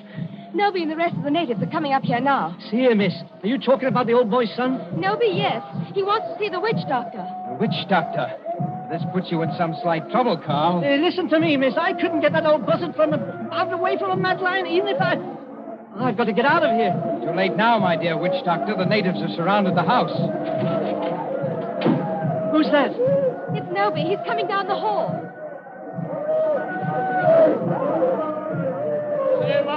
Abu du Save. I Nobi. Speak white language. Carry Sultan's wand. Witch doctor? Much respect. Fall on floor. Go ahead. Play your part, Carl. Play your ruddy part. Get up again. Great medicine man. Father hurt. Encaged with lion. You come. Say something, Carl. You can't be a dumb wizard. You come. My dear Nobi, my friend, the witch doctor can't understand you. Hey, witch doctor. Not speak everything. Bad witch doctor. No, it is not that. He does not hear you. He's in another world. See how his eyes close. See how he's sway. I know this. He saved my father. Or maybe all of you. We will kill all white people here. Witch doctor saved my father from lion. You come. Nobi, listen to me. You needn't worry. The great witch doctor can save your father. Go in cage? No, not go in cage. Strike with fire? Yes, that's it. Strike with wizard fire. Open heaven. Flash great light. Nero scream and die. Father saved. Carl, you must not save him. If he remain alive, he will talk. Then the natives will know. You not want to save father? The witch doctor does want to save your father, Nobi. You see that gun under his arm? Gun? Gun no good. Not use gun. Only wound lion. Lion in pain kill father. No, that's not like your muskets, Nobi. It's an express gun. It's a magic gun. Magic gun? Listen, Nobi. Magic gun save your father with one shot. Just like that. Lion fall over dead. Your father well again. And our friend. We use gun. Give me gun. No, you could not use it, Nobi. Witch doctor can use it best. Tell him to use it. Tell him to be sure that he hits the lion. Look here, Harris. I've had enough of this. Yes, Nobi. If he wants to hit Nero with that white fire, he can strike the lion dead before you could wink your eyes. Then do. You'd better try it, Carl. And you'd better not miss him, or you know what'll happen to every white person in this room. My hands are shaking. Magician with shaky hands? That won't do. I take your shoulder. You follow. Yalla, Ngombo. All come.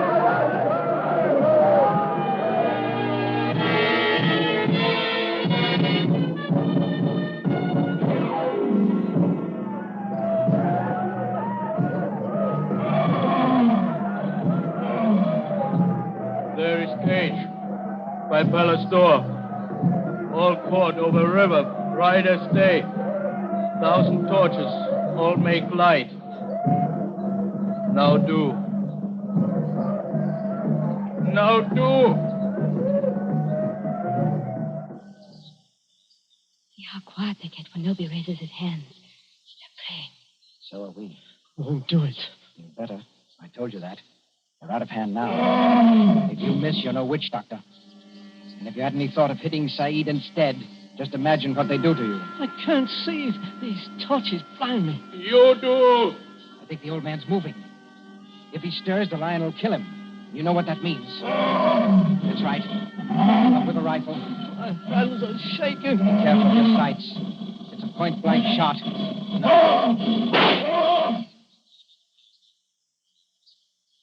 Allah! Who called? All right, Nobi. The lion is dead. They can go in and carry your father out now. Lion dead? German magic is great magic. Yes, Nobi, it is. But English magic is greater. English magic better than German magic? Yes, Nobi, and I'll prove it. Turn around. Look out towards the harbor. I stand here. I wave my hand, like this. Nothing up my sleeves. I wouldn't deceive you for the world. I wave my hand towards the gunboat in the bay. The gunboat sails away. English magic, Nobi. English magic.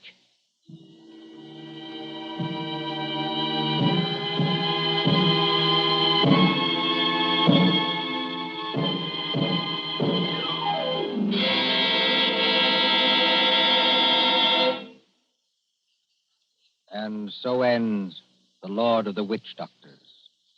Tonight's story of Suspense.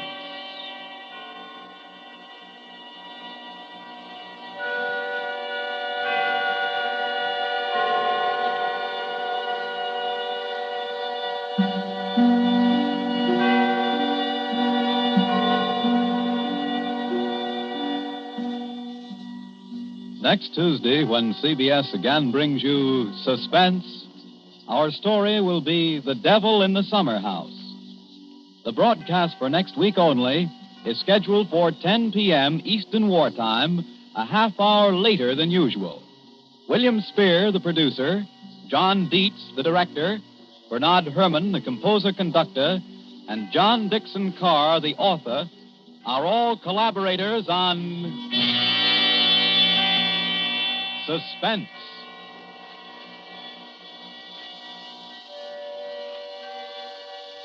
This is the Columbia Broadcasting System.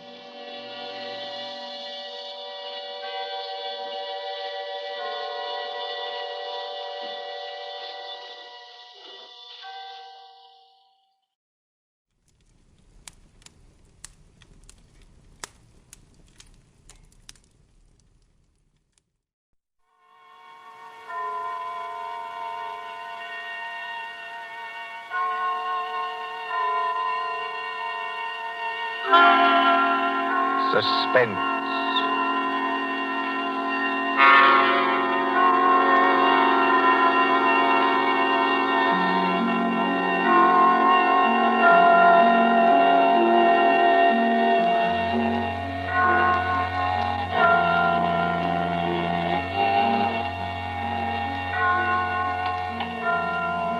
Now let's see.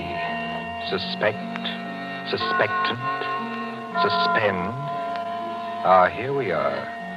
Suspense. The condition of mental uncertainty, usually accompanied by apprehension or anxiety.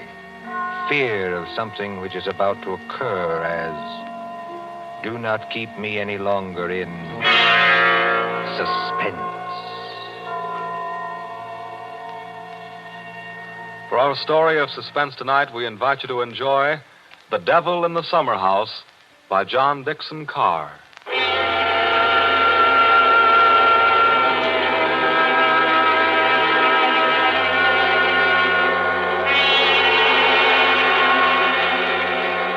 Somewhere along the Hudson, perhaps not far from Tarrytown, there is a modest house in its own grounds. Behind it, in a spacious garden, stands a summer house of evil memory. More than 25 years ago, a man shot himself, or at least died, in that summer house. They found Major Kenyon with a scorched bullet hole in his head and the weapon beside him. But we are in the present now. The latticed summer house has grown heavy with vines, and only the other evening 2 men came into that garden at twilight over the shaggy grass as a storm was brewing along the Hudson. 2 men, the lawyer from New York. Who's there? And Captain Burke of the homicide squad. Easy, my friend, easy. I was just going to ask you the same thing. My name is Parker. I'm an attorney. You're not Captain Burke. Yeah, the very same and no other. I thought I recognized you, Mr. Parker. Must be something important to bring you so far from New York at this time of night. I was in Tarrytown anyway. I thought there'd be a housekeeper here, but I don't see any lights. You've got business here? Yes, in a way. Have you? I don't know. I'll tell you better after you tell me what brought you to a place that no one has lived in for 10 years. Tell me, Captain. Did you ever get an anonymous letter from a dead man? Did you? No, I can't say I did. The letter's anonymous. How do you know the man's dead? Because they're all dead. Every last one of them. Dead and under the ground, where they can't be hurt any longer. Look. There's the summer house where Jerry Kenyon used to work. There are the windows of the library and the dining room. Looking toward it. Confound this lightning. Makes the windows blaze, don't it? Jerry Kenyon hadn't a care in the world. Yet he shot himself. I'll show you the letter. Now, look, Mr. Parker, I couldn't read anything in this light. But if we can get inside the house Certainly we can get into the house. I was the family attorney. I've got the keys. Why should a dead person send me a letter?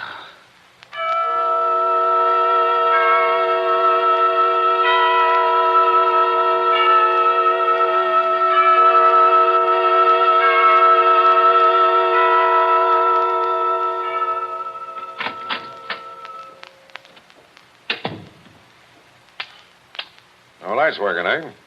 But you got a flashlight, I see. Came here prepared for anything, eh? This is the library. There were always candles on the mantel. Yes, there they are. Have you a match, Captain? Yes, I'll light them. That's better. Same old heavy furniture. Same old thick carpet. Same old globe map. Now, Mr. Parker, this letter that you were talking about. Yeah. Read it. Hey, wait a minute. This thing is dated November 2nd, 1918. That's right, and be careful of that paper. You see how old it is? But it was mailed yesterday. From where? I don't remember. I didn't keep the envelope. Read it. Dear Joe. In case you didn't know it, I'm Joe. Dear Joe, if you want to know how Major Kenyon really died... But we know how he died. It was suicide. Are you sure it was? Whoever wrote this letter doesn't seem to think so. If you want to know how Major Kenyon really died, look in the third drawer of the desk in the library. Press hard at the back of the drawer. Yours very truly. It's not signed. That's right. Now, you're sure you don't know who wrote that letter? This is the first time I've been back in this room, Captain. It was almost a home to me once. There's the chair where Isabel sat on the afternoon it happened. Isabel was Jerry Kenyon's wife. Beautiful woman. There's the door that the maid let me in by that afternoon. You know, Captain, seems to me they're all here tonight. Who? We stand beneath the sounding rafter, and the walls around us are bare as they echo our peals of laughter. It seems that the dead are there. Yet we stand to our glasses steady. You know it? I was in my school reader. How does the rest of it go? Yet we stand to our glasses steady and drink to our comrades' eyes. Here's a glass to the dead already. Hurrah for the next that dies. Excuse me, Captain. I don't know what's come over me talking that way. I was very fond of these people. Are you going to look in the desk drawer? This is a lot of nonsense. Then why are you here, Mr. Parker? Jerry Kenyon was always a happy man. At least that's what I always thought. Big, boisterous fellow. Yeah? He had a good position with Vitaton. You know, the phonograph company. Yeah, sure, I know. But he'd just been made a major in the Army. 1917. There was a war on then, too, if you remember. I remember. To make the world safe for democracy. Old days. Old heartaches. Old memories. I remember that blazing hot day in August when all the windows were up.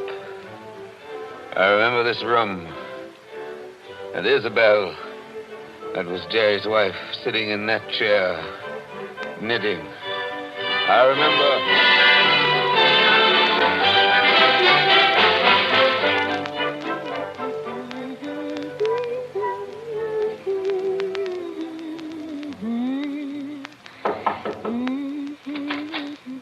Oh, yes, Kitty. What is it? There's a man to see you, Miss Kenyon. He says his name's Parker. Yes, I'm expecting him. Show him in, please. All right, ma'am.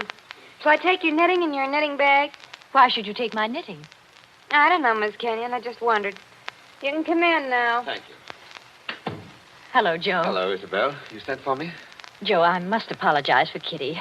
Servants are getting to be a problem nowadays. She looks pretty enough to get along. Oh, Kitty's got large ideas. She wants to go on the stage, if you please, and do imitations, like Miss Draper. If she only knew how hard it was acting all your life. Isabel, you've been crying. I have not. At least, Is that why you sent for me? I've missed you. You haven't been here in over a week, Joe. I had an idea Jerry was getting a little tired of having me around this house. Oh, no, Joe. Why, Jerry... Yes, what about Jerry? I wish I knew, Joe. That's why I wanted you here. Where is he, by the way? I want to say goodbye to him before he leaves. He's probably out in the summer house where he works with all those papers. He's got a lot of work to catch up with. He's going overseas tomorrow. Yes, I know. He's out there. He's been out there all day. His last day here, and I've been alone. That sounded like a shot. Yes, it was a shot, Joe, In the house. dear. Doesn't seem to worry you. It's only Paul, Jerry's brother, Paul. Oh, thought you'd gotten him off your hands for good. Jerry asked him out. He got here 2 nights ago. That doesn't make it any easier for you, does it? No, I don't mind. Jerry's fixed him up with a pistol range in the cellar. Paul's a terribly bad shot. Not like the rest of us. You don't seem to like it, Joe. Shall I have Kitty go down and tell him to stop? No, it's bearable. As long as he keeps away. Poor Joe. But, about Jerry, who is it this time? Joe, Jerry's been home 5 days on leave from camp. Well, never mind what camp. But he spent 4 evenings of those 5 with that Fisk woman. Diane Fisk? The redhead with all the money? Oh, she got money? Wow. She must have some attraction then. Please understand me, Joe. It's not that I'm jealous any longer. It's just No, that of course not. Jerry goes his way and I go mine. I may not be without admirers myself, if it comes to that. You've no idea how true that is, Isabel. No, I was thinking about Jerry. He may not always be lucky. He may meet some girl who's not as broad-minded as I am. And then when he gives her the go-by... Paul must be getting really furious down in that cellar. He's not hitting anything. He must be using a lot of ammunition. Now, your trouble, Joe, is that you're too much of a gentleman. And if you really want to see Jerry, there he is now. Where? Just standing in the door of the summer house. Look out the window. Infernally bright out there. Doesn't he look noble in his new uniform? Sam Brown belt and revolver and everything. Look how he turns around and waves his cap at us. Like a real soldier. Real soldiers don't exactly wave their caps, do they? He does. Jerry? Jerry! Hello there! Jerry, Joe Parker's here. Who? Joe Parker. He wants to see you. Well, give him a drink or something. into the summer house again. Not a care in the world, Now, Henry. listen, Isabel, you've got to slow down. You'll be crying again in a minute. Come on over here and sit down. Light hurts my eyes, that's all. Well, then we'll just pull these blinds. We'll still be able to see. There, how's that? It's better, thanks. Now, can I get you anything? Oh, no, you heard the Great White Chief's orders. I'm to get you something. What'll you have, Joe? A highball? Don't bother with that. Oh, it's no bother. Everything's out in the dining room here. The iceman didn't deliver today of all days, so I'm afraid I can't give you any ice. I read in the paper yesterday that we're likely to have automatic ice boxes any day now. Things that freeze ice by electricity or something. Do you believe that, Joe? I doubt it. Listen, Isabel. Here you are. It's not cold at all. It's the best I could do. Thanks very much. What I wanted to say was, couldn't you get that brother of yours to give up practicing now? Hasn't he done his good deed for the day? Yes, maybe he has. I'll ring for Kitty. You don't have to call me, Miss Kenyon. I'm here. Oh, yes, Kitty. What is it? It's only to tell you there's another visitor. This time it's a woman. Lady, Kitty. Call her a lady, please. Well, maybe. She says her name's Diane Fisk. Diane Fisk, that's Jerry. Kitty, tell the lady I'm not in. Lady. She's a fine lady. I don't want to intrude, my dear. I don't want to intrude. Anyway, it's too late, Miss Kenyon. She's coming down the hall now. My dear Mrs. Kenyon. How do you do, Diane? This is a friend of ours, Miss Fisk, Mr. Parker. Oh, now, I don't want to intrude, really, I don't. I wouldn't have intruded for worlds, especially on a day like this. Isn't it awful? But your husband simply insisted, my dear Mrs. Kenyon. He simply wouldn't take no for an answer. I'm sure he wouldn't. Do you know what he's brought from his office as a surprise? No. A phonograph recording machine. He's going to let us use it. So that we can all hear ourselves talk twice. How nice. Heaven's name, can't somebody stop that firing? Don't fly off the handle. Take it easy now. Kitty. Yes, ma'am. Would you please go down the cellar and tell Mr. Kenyon's brother he's driving us all crazy. Tell him to stop. Yes, ma'am. My dear Mrs. Kenyon, I do hope I haven't offended you in any way. I know I'm a silly little chatterbox. They say people who have red hair often are. Of course, at your age, you must find the heat very trying. Don't you think we'd all better sit down? I was very much interested in what Miss Fisk said about a phonograph recording machine. Mrs. Kenyon was just talking about a machine to make ice. Yes. Isn't science wonderful? But I do think it was mean of Major Kenyon to invite me out here and then go and fall asleep in the summer house.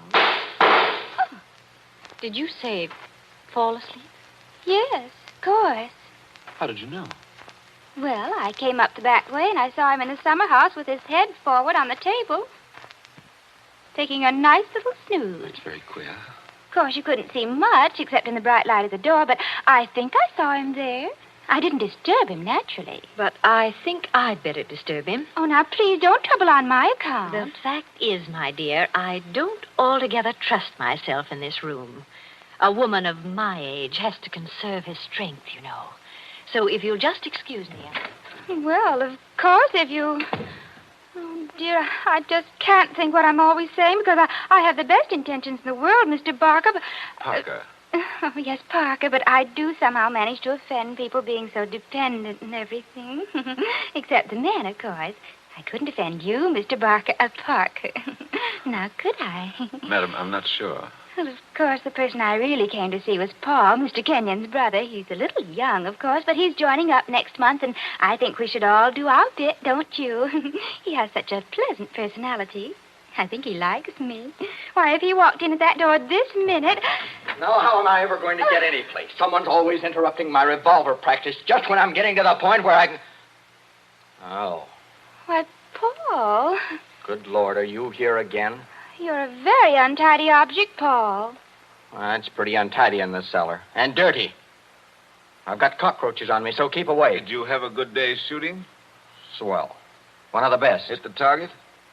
On the only shot that mattered, I hit the target dead center.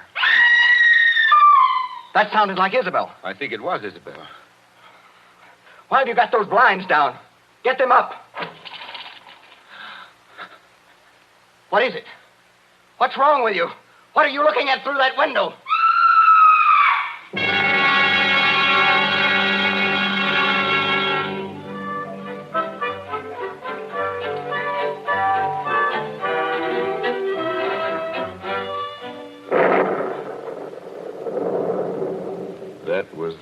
25 years ago, Captain Burke, we found Jerry Kenyon lying across the table in the summer house. He'd shot himself through the head with his own revolver from the holster.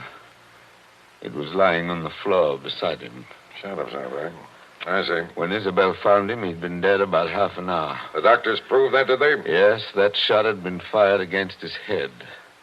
The front of his uniform cap was powder burned where the bullet entered. There's no doubt about that. None at all. We never noticed the real shot Because that young lad was shooting off guns like a maniac in the cellar. Precisely. Now they're all dead. By accident, illness, they're all gone. Isabel Kenyon died less than a year afterwards. I think she died just because she was so fond of Jerry. I suppose you've guessed my little secret. Oh, I think I can sort of read between the lines. You were in love with Isabel Kenyon, weren't you? Yes. Well, these things happen. I never let her see it, you understand? Women know, pretty generally. So, they're gone. The youngest of them. And I'm left alone with old tunes, old ghosts, wondering why the fellow ever killed himself. Why? Why? And this morning, out of a clear sky, I get a letter saying, if you want to know how Major Kenyon really died, look in the third drawer of the desk in the library. But I tell you, we know how he died. Well, aren't you going to do it? Naturally. I've got a key somewhere here that fits the drawer. Now, listen, Mr. Parker. In my father's country, in Ireland, they got a saying that when a man's going to commit suicide... I thought of doing that, too. Then the devil comes in and takes him by the hand and talks to him. They say you can see the devil as plain as I see you just before you pull the trigger. The devil must have been in the summer house that afternoon, then. Oh, no, he wasn't. What do you mean? Major Kenyon didn't kill himself. He was murdered. My dear Captain Burke, the police covered all that at the time. Everybody had an alibi. They did they? Well, think of what I've told you. Isabel and I were together all the time. Paul, her brother, was shooting off guns in the cellar. Yeah? Diane Fisk. Yeah, what about her? Her chauffeur who drove her there swore he saw her walk straight up to the place. She passed the summer house, but didn't stop there. Well, that checks. Even Kitty, the maid, could prove she'd never stirred out of the house until just a minute or so before Isabel went herself. Oh, and why did the maid have to leave the house at all? She was taking Jerry the black coffee he drank every afternoon. He'd already been dead half an hour then. And that, my dear Captain, disposes of everybody. Well, now listen, Mr. Parker. You're a good guy, and I'm not going to hold out on you any longer. You see, I say Major Kenyon was murdered because I know he was murdered. By an outsider? By one of the people in the house. That's impossible. Is it? Well, why don't you open that desk drawer and see? What time is it? It's 7:45. 7:45? And I haven't got much time. For what? Holy St. Patrick, will you open that drawer? If it's waited 25 years, my friend, it can wait a minute more. I've got the key somewhere in this bunch of keys. Everything the same. Paul never altered what he inherited. Same old desk, same old phonograph. Same old... I think this is the key. Yeah, it opens. There's nothing here except one or two old newspapers. Everything very dirty. The letter says to press hard at the back. Now, have you tried that? Doesn't seem to. Yes, by George, it does work. Well? There seems to be a movable back on a hinge. Well, what's inside? Some sort of flat brown paper parcel sealed with wax and about as dirty as it can get. Open it, man. Open it. I'm going to. It's a phonograph record. There's a plain white label, something on it written in pencil. I don't see too well nowadays without my glasses. Well, here, give it to me. I'll read it to you. Go on. A record of how I killed Jerry Kenyon. Say, don't you get it, Mr. Parker? This is the real goods. The murderer's going to tell us his own story 25 years later. Be careful. Whatever you do, don't drop it. You seem to be interested enough now. I don't say I'm not interested. I say I can't believe it. You know, when you were talking about the dead coming back and that kind of thing, you sure started giving me goose pimples. But that's just what it is, a dead person. Now, there's the phonograph. Put that record on. Let's hear what the ghost says. Any of them could have made the record, of course. The apparatus was all here. Don't just stand there by the phonograph. Won't it work? Yes, it works. Is it wound up? Yes, it's wound up. Here goes. Now, look, Mr. Parker. Whose voice do you think it's going to be? I don't know. Now, I want to warn you. The voice you're going to hear from there... Please, be quiet. Listen. I've started it up. Well, speak up. Who killed Jerry Kenyon?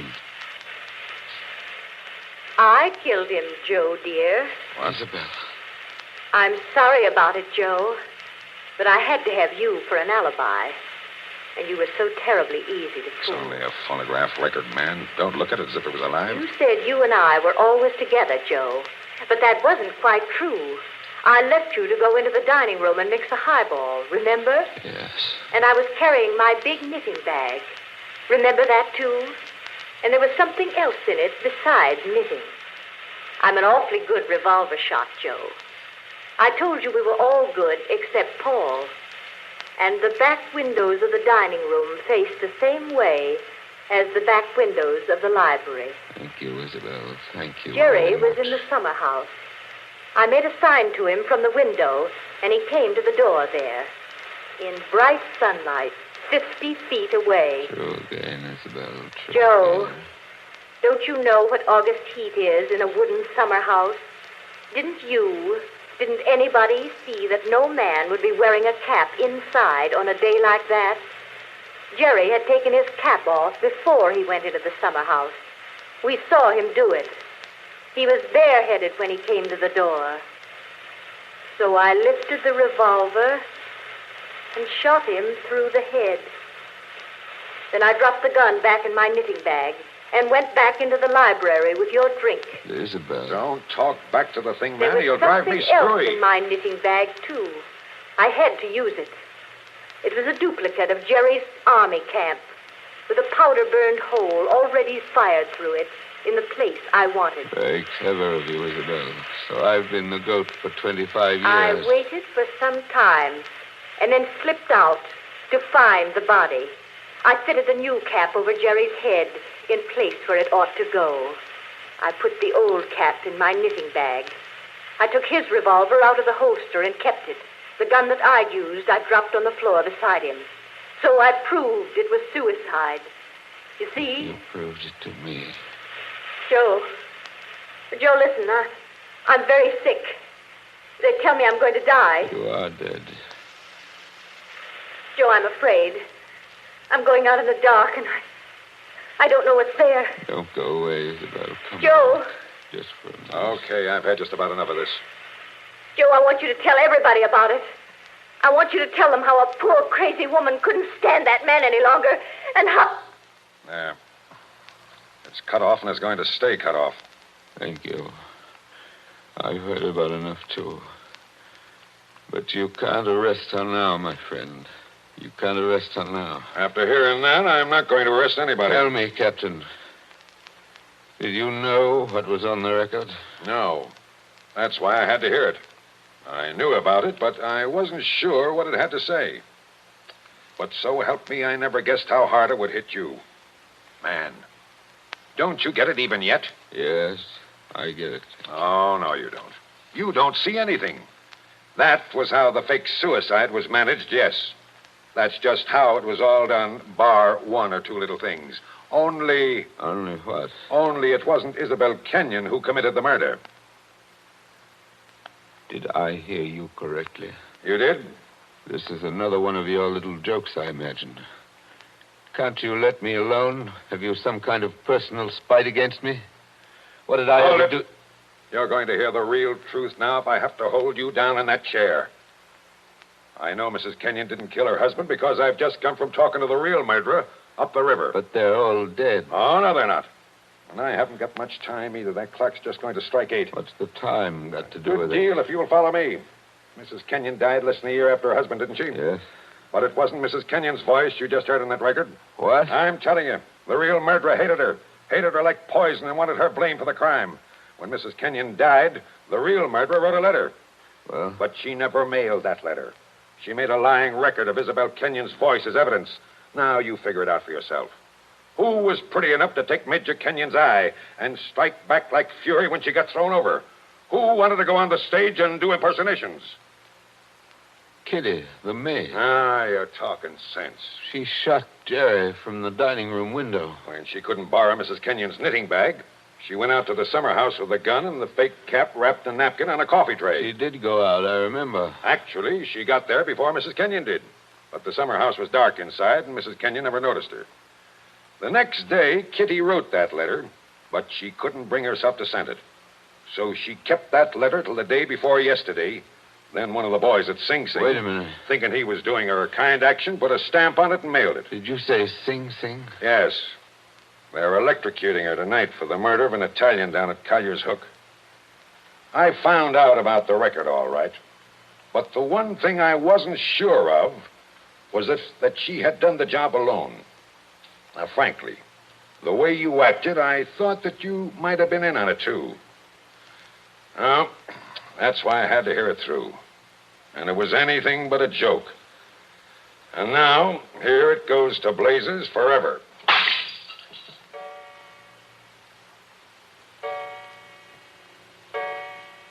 Eight o'clock. Now she's dead.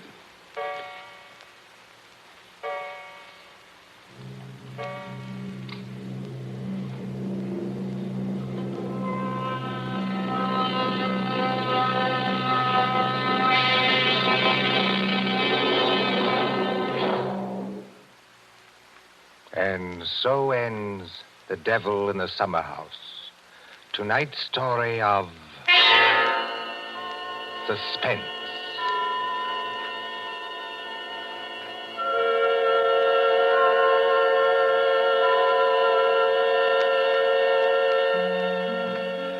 The part of Mr. Parker was played by Martin Gabel.